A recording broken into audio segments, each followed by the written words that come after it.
If you could teach guys like one thing or two things about women, what would it be? What would you tell them?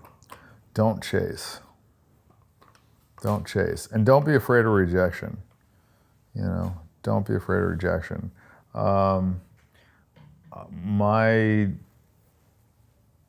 I guess, like, my strategy in college would be every time I would see a hot girl, I'd just go up and talk to her. I didn't care if it was in a fucking grocery store, if it was in a library. Like, if I saw a girl that I found attractive, I would just go talk to her. And I wouldn't go up and say, oh, I think you're beautiful and all that cheesy bullshit. I would just go talk to her about whatever. Like, didn't matter. You just have a conversation with her. See where it went, you know? Sometimes it didn't go anywhere. Sometimes they wouldn't want to give you the time of day.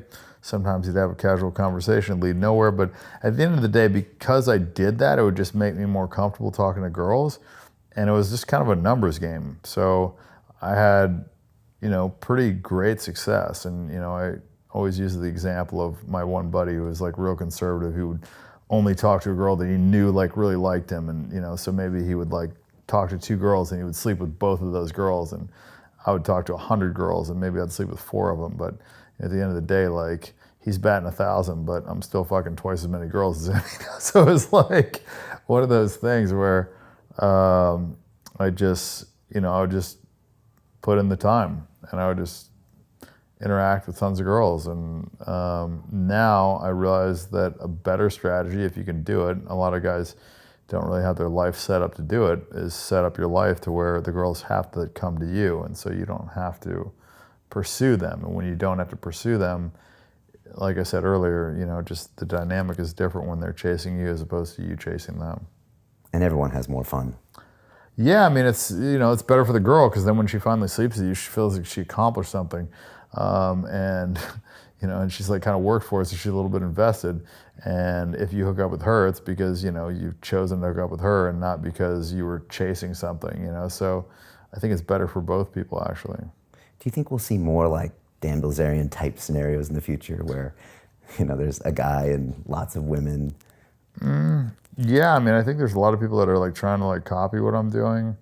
I don't know how effective they're going to be at it, but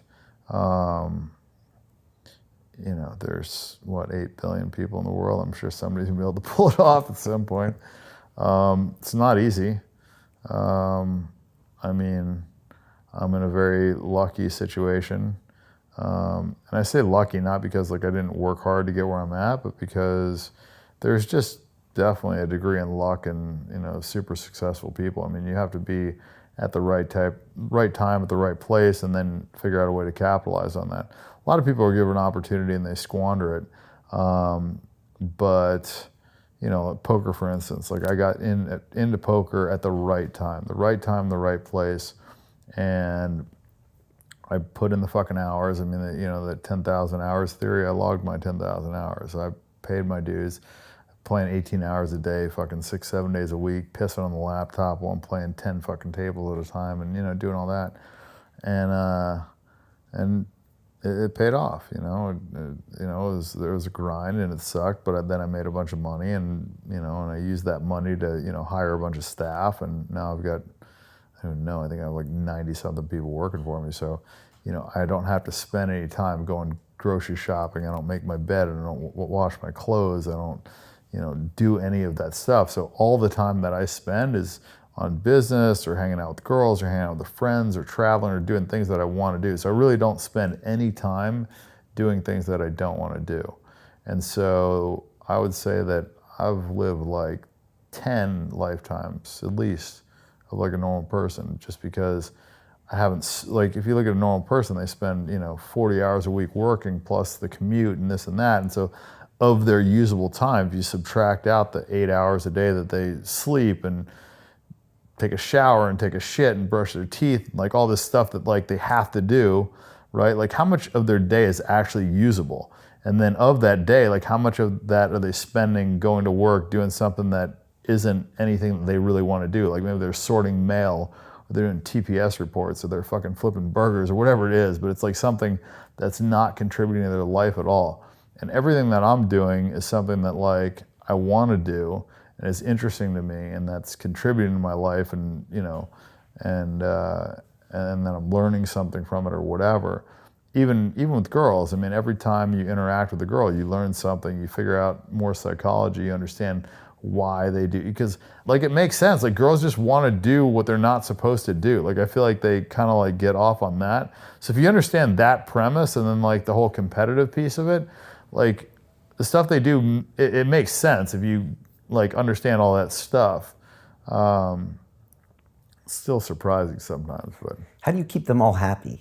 Like you must have certain. that's hard actually. That is actually probably like the most difficult piece of this, because yeah, I mean you gotta like sleep with all these girls. If you don't, then like they get like upset. So there's like definitely a big sexual obligation, I would say, but you have to like if it's I don't know. It's like I mean.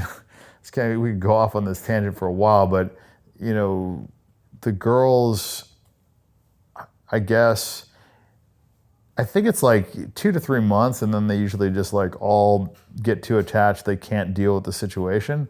But up until that point, you have to kind of like, you can't spend too much time with a girl because then that will accelerate that situation. Then she'll get to the point where, she's just too invested and she can't deal with the other girls.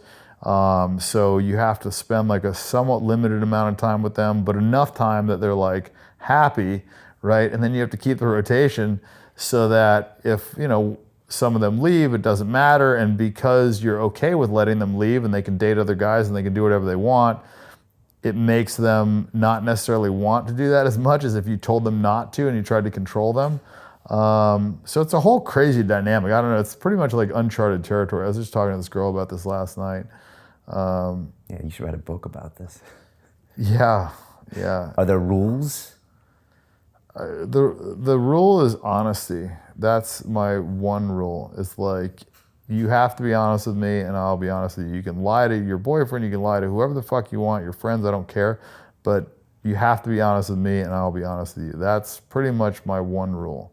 So if she asks me a question, I'm just going to tell her the answer. And, so I tell her, you don't want scary answers, don't ask scary questions, but I'm going to tell you the truth. So, and I think because of that, it's weird. I mean, I think they're so unused to that when they ask you a question, like, oh, like, how many girls have you hooked up with this week? And you tell them the truth.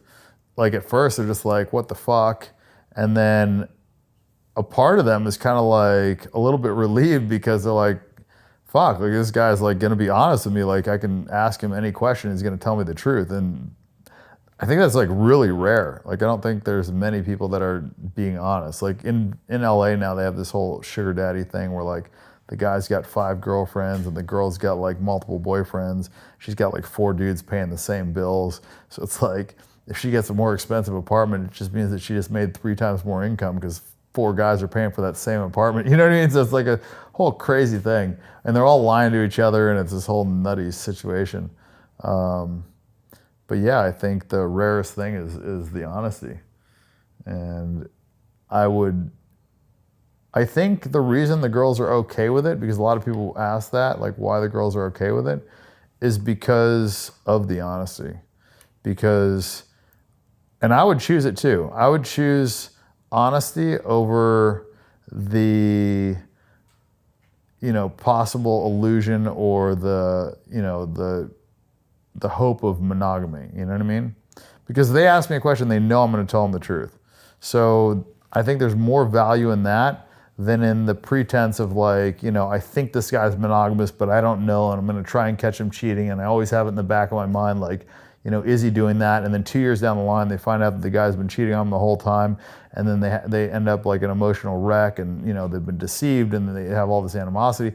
I never really have like any bad breakups or any like, negative fallouts with girls. Like, yeah, sometimes like they'll implode and they'll get upset, but like I never lied to them and they never like got swindled or like sold a bill of goods.